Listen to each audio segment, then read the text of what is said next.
তো আজকেও চলে এসেছি খুব ছোট্ট একটা ভিডিও নিয়ে। তো ভিডিওটা তোমরা দেখতে থাকো, আশা করি ভিডিওটা তোমাদের ভালোই লাগবে। তো দেখো, এটা কিন্তু আমাদের বাড়ির উঠোন, ঠিক আছে। তো এখান থেকে আমি ধনেপাতা তুলে নিচ্ছি সবজিতে দেওয়ার জন্য। ভীষণ টেস্ট হয় এই ধনেপাতাগুলো দিলে, সবজির মানে টেস্টটাই অন্যরকম হয়ে যায় এই ধনেপাতাগুলো দিলে। তো দেখো, ধনেপাতা তুলে আমি এখন ঘরে যাচ্ছি। ওইদিকে আমি রান্নার জন্য সব কিছু রেডি করে এসেছি, এবার রান্নাটা বসিয়ে দেবো গিয়ে। এদিকে আমি জামা কাপড়গুলো ধুয়ে দিয়েছিলাম সকালবেলা, শুকিয়েও গেছে, মানে এতটা পরিমাণে রোদ, খুব বেশি সময় লাগে না শুকাতে।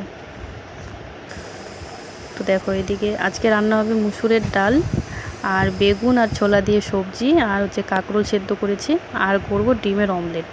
তো খুব ছোট্ট একটা ভিডিও তোমাদের সাথে শেয়ার করলাম। ভালো লাগলে অবশ্যই লাইক কমেন্ট করবে, শেয়ার করবে, আর হচ্ছে আমার চ্যানেলটাকে সাবস্ক্রাইব করে রাখবে।